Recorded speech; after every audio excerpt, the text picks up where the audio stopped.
Et on se retrouve pour la suite de ce petit tutoriel, créer sa première application avec Angular et Firebase. Dans la précédente vidéo, on a vu comment se présenter Firebase et surtout son interface. Maintenant, on va créer notre projet Angular. Donc, je rappelle, hein, pour ce tutoriel et pour suivre cette vidéo, il faut déjà des bases en Angular.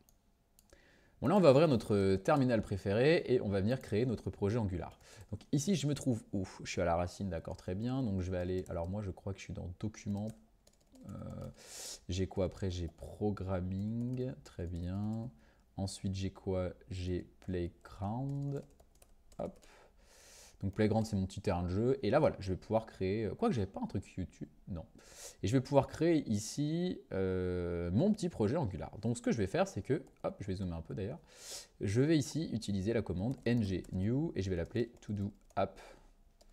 Et je crois que c'est bon, je n'ai pas besoin de rajouter quoi que ce soit puisque j'ai pas de nom qui s'appelle déjà comme ça, j'avais un doute. Est-ce que je veux ajouter le routing? Oui, parce que si on le fait à la main sans répondre oui à cette question, c'est l'enfer sur Terre. Quel style je veux utiliser comme feuille de style? Je vais prendre du SCSS parce que personnellement j'aime bien.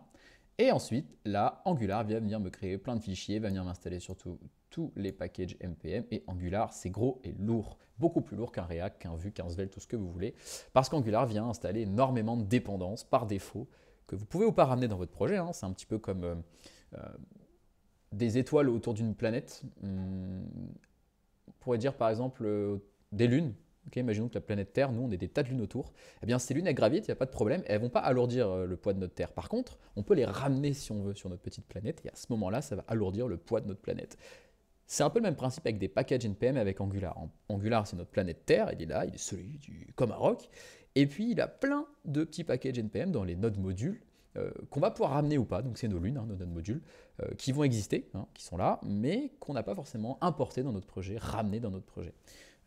Donc ça nous permet de les avoir à disposition dès le début, et c'est pour ça que ça met un petit peu de temps, en fonction aussi de votre connexion et de votre ordinateur, et surtout de votre connexion. Et derrière, c'est disponible, mais on ne va pas forcément le ramener, et donc ça nous permet aussi d'avoir une sorte de lazy loading, c'est-à-dire qu'on ne va pas en avoir besoin, on ne va pas le ramener dans notre projet. Ça paraît logique. Bon, très bien, et en plus, ça vous initialise un repo local Git. Donc ça, c'est cool. Si pour vous, Git, c'est pas clair, pareil, je ferai petit tuto là-dessus. Bon, ça m'a créé ici mon projet, donc ça m'a créé un nouveau dossier. Hein. Donc je vais rendre, il est là, mon petit dossier.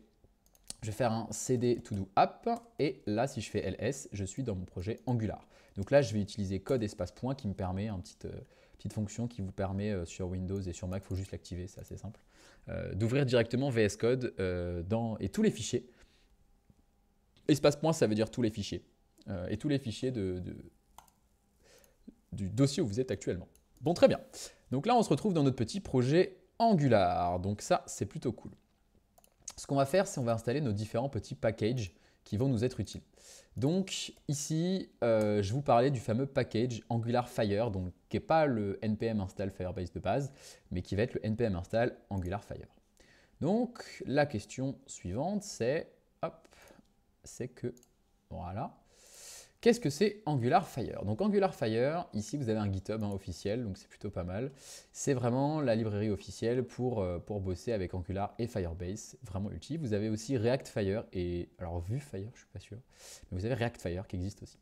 Donc nous, c'est ce qu'on va faire ici, on va utiliser ngadd@angularfire. Ngadd, c'est très proche d'un npm install. En fait, c'est un npm install, mais ça fait des trucs en plus. Ça exécute des schématiques, c'est-à-dire un ensemble d'instructions à destination de votre ordinateur et de votre projet Angular, pour pouvoir justement créer des nouveaux fichiers et faire un tas d'autres choses en plus. Donc là, c'est ce qui va se passer. Hop là, donc nous, c'est ce qu'on va faire, on va ajouter Angular Fire. Alors là, qu'est-ce qui se passe ici? Notre projet va regarder ici qu'on a une version compatible qui est la 7.5.0. Pourquoi? Parce que dans mon package.json, moi, je suis dans Angular 14 et que Angular Fire a regardé toutes mes dépendances et s'est dit « Ah, attends, mais ta dépendance, toi, c'est Angular, tu es en version 14. Bon, très bien, je vais pouvoir te proposer une dépendance Angular Fire équivalente, ou en tout cas compatible. » Donc là, il me dit « Est-ce que ça va être installé? Tu es d'accord ?» Bien sûr que je suis d'accord. Et donc là, vous allez voir le petit Angular Fire qui va se rajouter ici. Donc là, il est en train de m'installer l'ensemble de mes packages. Mais je ne me souvenais pas que c'était aussi long. Alors à savoir aussi que Firebase, là, on va utiliser la version 9. En fait, on va utiliser Angular Fire qui va utiliser la version 9 de Firebase. Okay. La version 9 de Firebase a introduit des changements hyper importants, notamment en intégrant les ES6 sur JavaScript. Donc, on va dire l'importation vraiment d'éléments précis dans un fichier plutôt que tout le fichier. Puis, si j'utilise pas tout, bah, tant pis, j'aurais tout importé. En termes de performance, c'est pas dingue. Angular Fire n'est pas encore complètement stable avec cette nouvelle version 9 de Firebase où on importe uniquement les éléments qu'il nous faut. Donc ici, moi et dans mes projets actuellement, j'utilise encore l'ancienne version où on importe tout le fichier, malheureusement. Mais en tout cas, ça signifie quoi pour notre exemple? C'est qu'ici, il va me poser un tas de questions. C'est justement pour initialiser votre projet par défaut avec la nouvelle version d'Angular Fire et la nouvelle version de Firebase. Vous pouvez répondre ce que vous voulez, dans tous les cas, ben, en fin de compte, hop, ici, lui, il va me générer un tas de choses dont je ne vais pas avoir besoin puisque j'utilise l'ancienne version. Si j'avais répondu oui, bim bam boum, il serait allé dans mon app module et il m'aurait rajouté un tas de choses. Bon, très bien.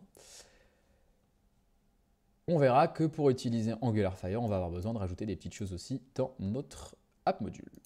Donc, restons au niveau des dépendances. Ça, c'était la première dépendance que je voulais installer.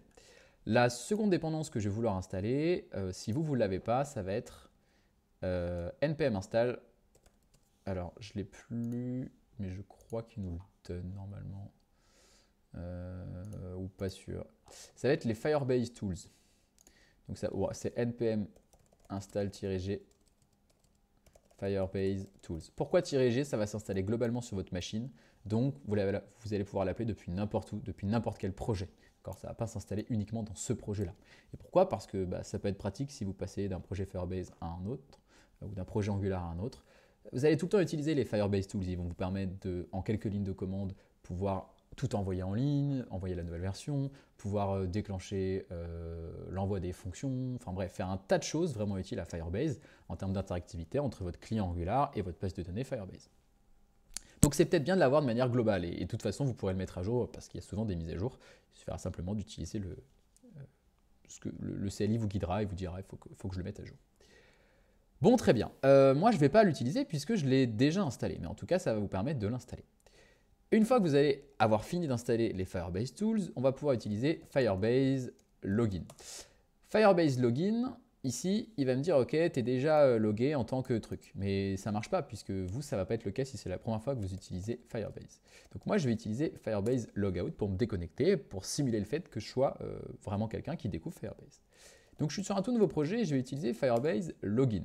Ici, Firebase Login, il va me dire, est-ce que tu es d'accord pour que Google collecte des données, machin? Bon, moi, je vais dire oui, très bien.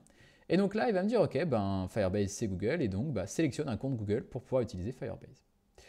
Je vous rappelle que là, moi, j'ai déjà créé un projet Firebase de base qui est lié avec mon compte, celui-ci. Donc, ça veut dire quoi? Ça veut dire que je vais pouvoir venir sélectionner mon compte Google sur lequel j'ai déjà créé mon premier projet. Blablabla, de toute façon, on n'a pas trop le choix. Et là, il me dit, super, maintenant tu es connecté, tu peux fermer cette page et revenir là où tu étais au niveau de ton CLI. Et voyez quoi? Ici, il m'a dit successful, tu es bien logué en tant que voilà ton adresse actuelle. Donc là, si je fais Firebase Login, il devrait me dire tu es déjà connecté et voilà avec quoi tu es déjà connecté.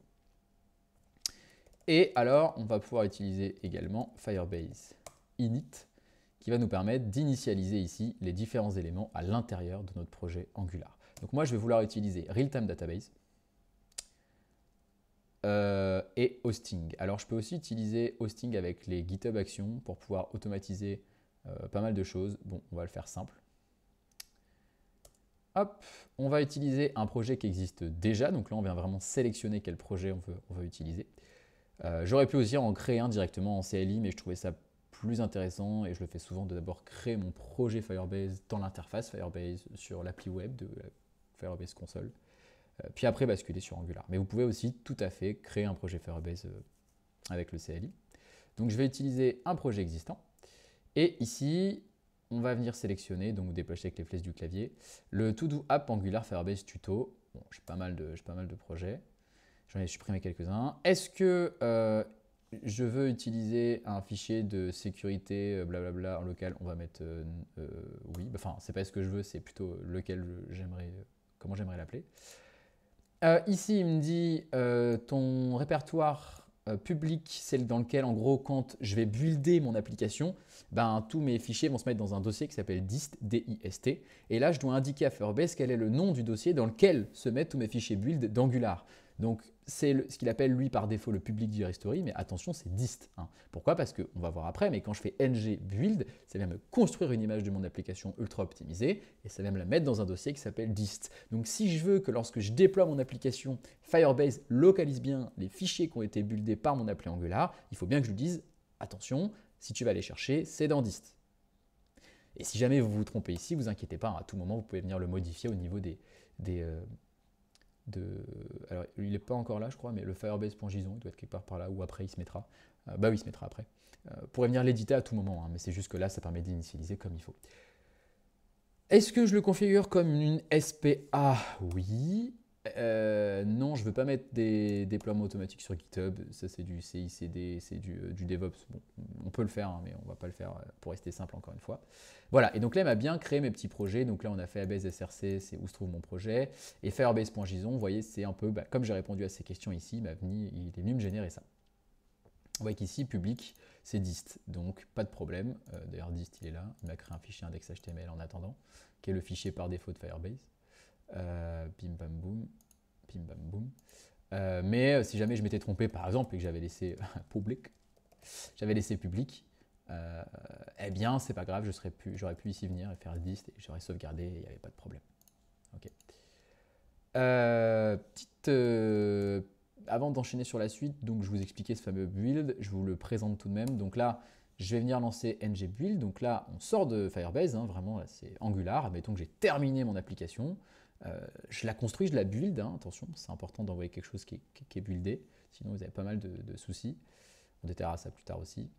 Et donc ici, il me fait un petit récap. Et surtout, tout a été envoyé dans le fichier dist, dans le dossier dist. Dans dist, vous voyez ici maintenant, dans To Do App, j'ai l'ensemble de mes fichiers. Et donc, c'est ça qui est important. Okay. D'ailleurs, à ce propos, moi, je lui ai indiqué que c'était le fichier dist, le dossier dist, mais ce n'est pas le dossier dist dans lequel Firebase doit venir chercher lorsqu'il va tout déployer en ligne. C'est dans le dossier dist, dans To Do App. Donc, en fait, je me suis trompé. C'était pédagogique. Donc, ça sera dist / le nom de votre appli. Donc, ici, moi, c'est To Do App. Pourquoi le nom de votre appli? Parce que pour créer ça, on a appelé ngBuild, et lorsqu'on appelle ngBuild, Angular va venir regarder quel est le nom de l'appli qu'on lui a donné. Et donc ici, vous voyez que output pass, il est passé sur le nom de l'appli, et il a dit ok, je vais créer un dossier dist dans lequel je vais mettre un nouveau dossier To Do App dans lequel je vais venir insérer tous les éléments lorsque je les build. Voilà un petit peu l'explication.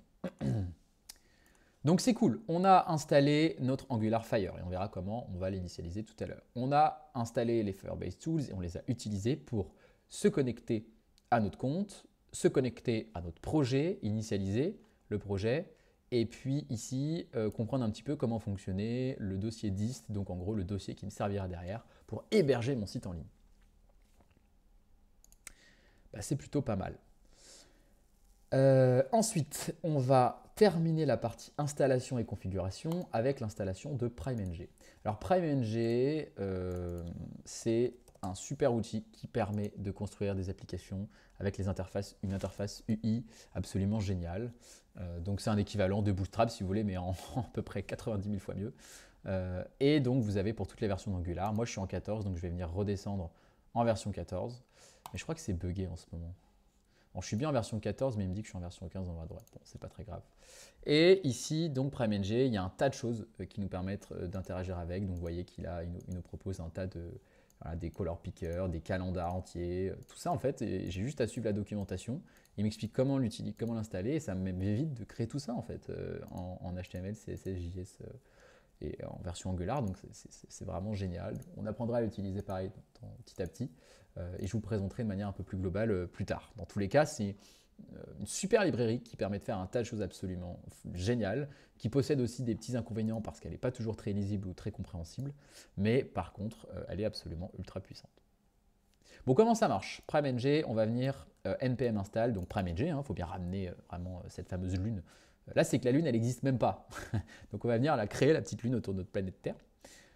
Et on va aussi venir ramener PrimeIcons parce que PrimeNG se base sur des icônes et qu'en plus PrimeNG nous fournit ici un tas d'icônes qui peuvent être très très utiles pour la construction de notre application. Donc ici, c'est ce qu'on va faire, tant qu'on y est dans la partie, on va dire, création de notre appli. Un petit souci. Dans la partie création de notre appli, justement, on va venir tout installer. Bon là, il y a un petit souci, pourquoi? Parce que probablement, PrimeNG, npm install PrimeNG et PrimeIcon veut sans doute me l'installer en version 15, alors que moi, je veux l'installer en version 14. Donc ce que je dois faire à ce moment-là, c'est lui préciser dans quelle version je veux l'installer. Et donc dans ce cas-là, je vais aller sur npm, donc directement le site de npm, sur PrimeNG, et je vais venir récupérer la version qui m'intéresse. Donc je vais aller ici dans les versions. Vous voyez qu'en Weekly Download, on a 312 000, donc c'est quand même une très grosse librairie qui est absolument géniale. Je vais me rendre dans la 14.2.2. Elle a été publiée il y a 2 mois, donc ça c'est cool.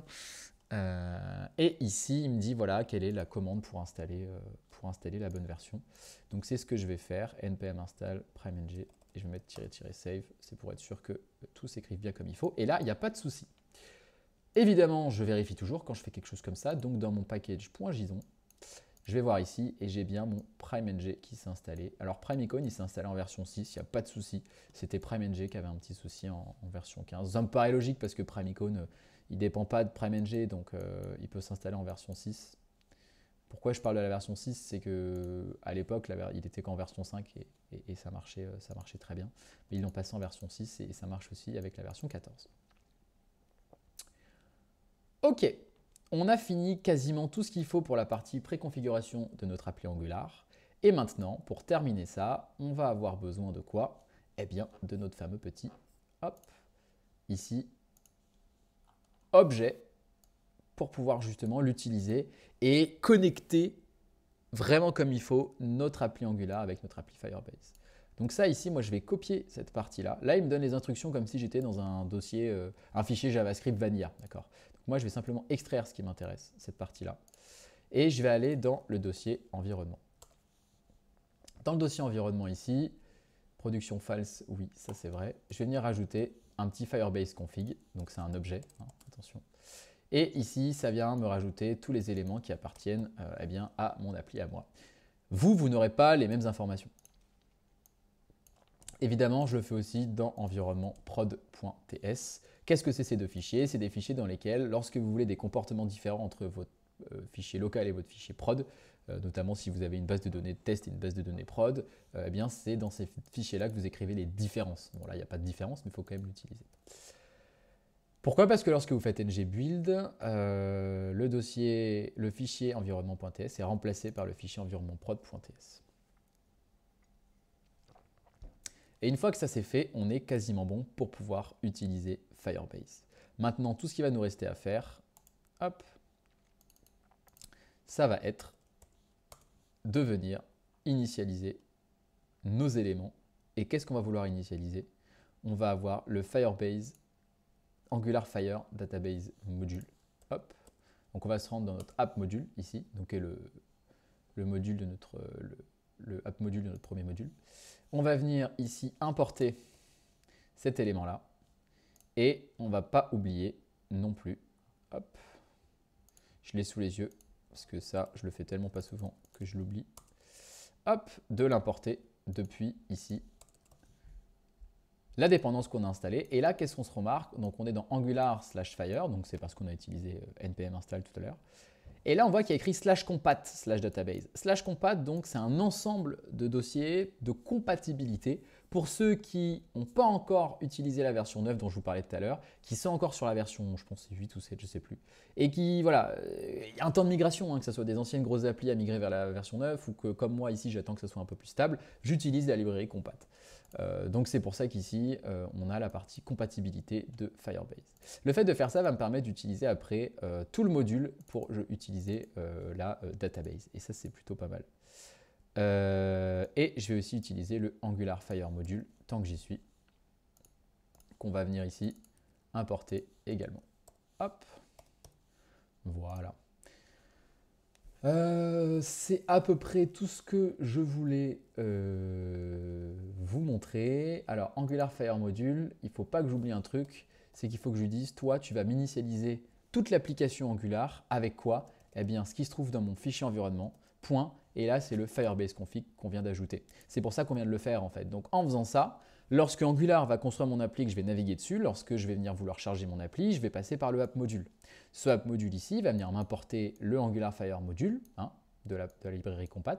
Et lui, je lui dis, lorsque tu es importé, tu vas venir m'initialiser toute l'application, comme c'est un énorme objet, imaginez.